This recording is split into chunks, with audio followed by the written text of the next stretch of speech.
Good morning, friends. It is May 5th today, and I got the very best phone call this morning. The groomer called me and told me that Tadpole can come on Friday to get his hair cut so that we can find his eyeballs and his face and all sorts of parts of his body so he doesn't look like he's got a huge, massive hair up here.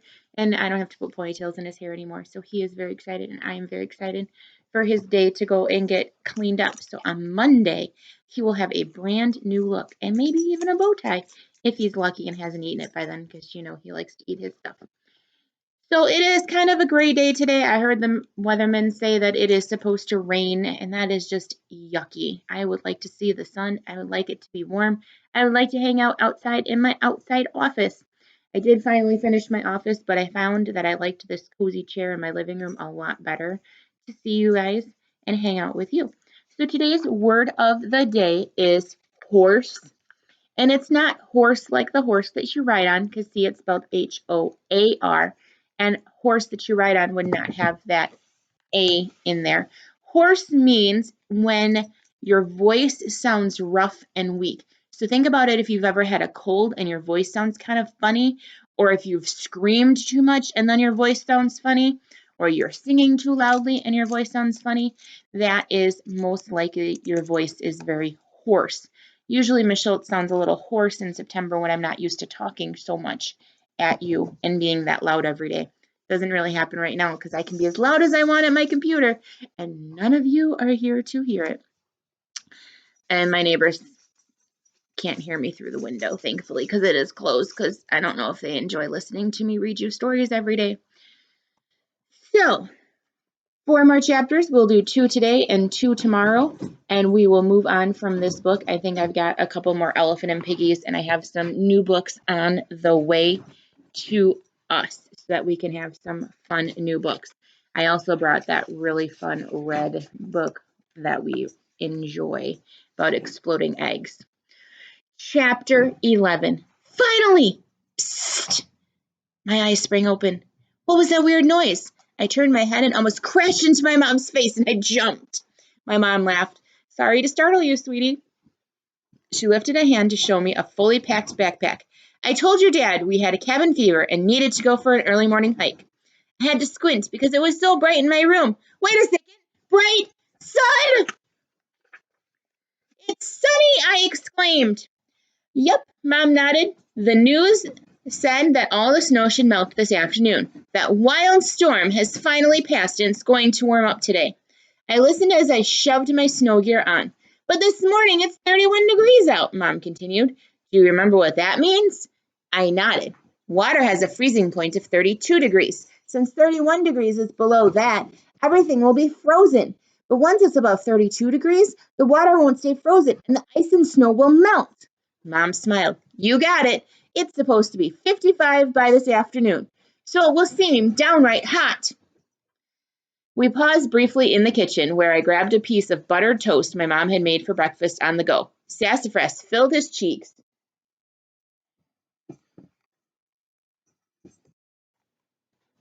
All right, my friends, if it looks a little bit funny, I had to stop the video because Tadpole was being super naughty and trying to eat my pillow, so I had to stop the video so I could yell at him. With cat food and waited patiently to be outfitted with his cat snowshoes. By the time a prancing sassafras led the way, I tried to calm my hammering heart. I really hoped the plants would be okay, and the caterflies and their eggs would be safe. I slowed down as the catnip plants came into view. Oh no! All the catnip plants around the cave entrance had wilted. Several of the leaves were brown. What had I done? A tear rolled down my cheek. What would the caterflies do? Their babies needed to eat the host plant, and lots of it as soon as they were hatched. Only a few plants were left. Would their baby caterpillars starve because of my mistake? Mom came over and put her hand under my chin. She tilted my face up to hers. Don't worry, sweetheart. I have a few tricks up my sleeves. But first, let's find the caterflies.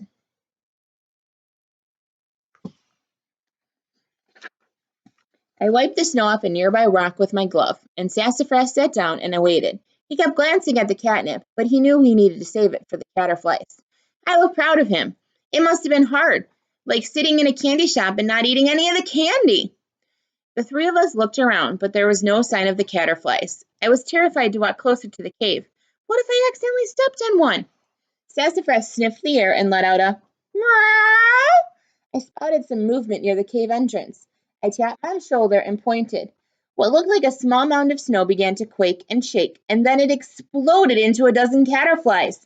A small flock flew straight towards Sassafras. He looked at me with big eyes. Flump!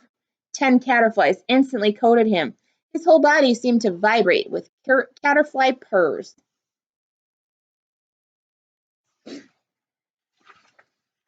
Over the loud rumbling purrs, I managed to hear them say, "You brought us a sassafras. It is so warm. Thank you." I knelt down. "I was so worried about you. It was too much wind and snow to come yesterday. Is everyone okay?" One of the caterflies that came to our barn left sassafras and landed on my wrist. "Your trick worked. The ice cracked and we rescued our eggs.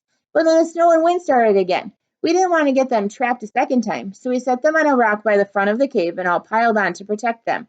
We were so happy to see the sun this morning. But what is wrong with our plants?" I sighed. "I made a mistake using salt.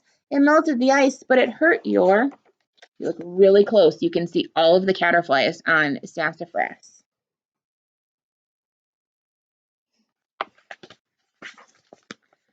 Plants. Salt makes water leave plants, which is why they wilted and turned brown. I am so sorry. I didn't know it would do that." Another tear slid down my cheek. The caterfly rubbed its face against my wrist and purred lightly. "It's okay, Zoe. You rescued our eggs. Besides, a few plants still look healthy. That might be enough for our caterpillars once they hatch." I looked over the field of catnip plants. About half of them were damaged. I shook my head. It didn't look like enough. My mom put her arm around my shoulders. "We need more catnip plants," I said. "I don't think what's left will be enough to feed the baby caterpillars." Mom nodded. "What do you think I should do?" I reached into my backpack and popped on my thinking goggles. "We need more plants. More plants."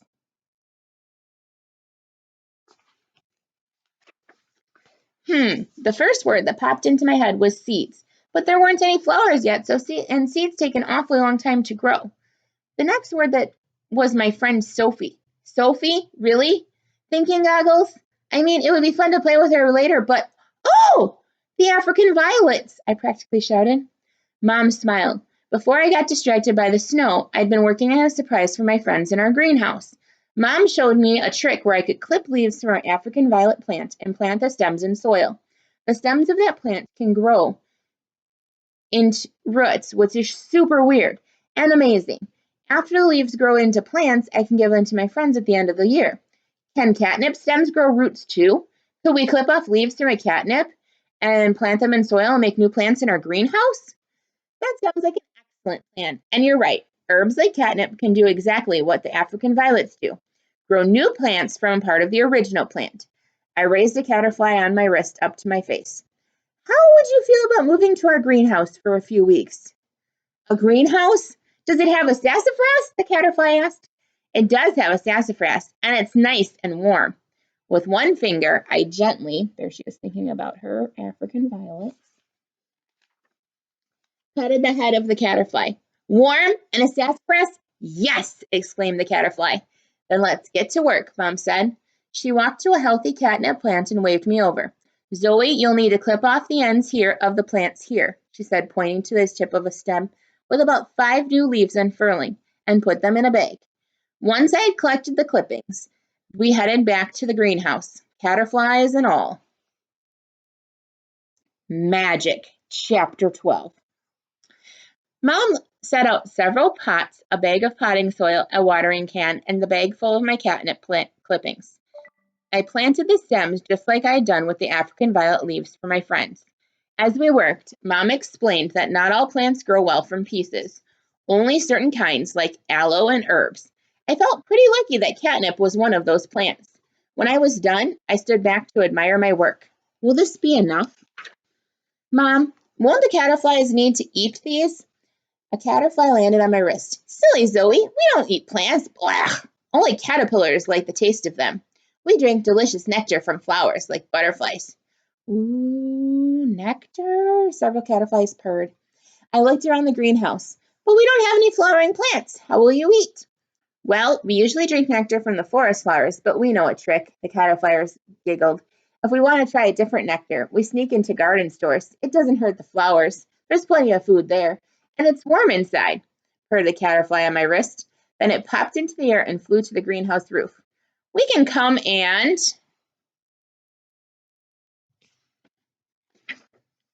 go through here. It's useful to be small sometimes.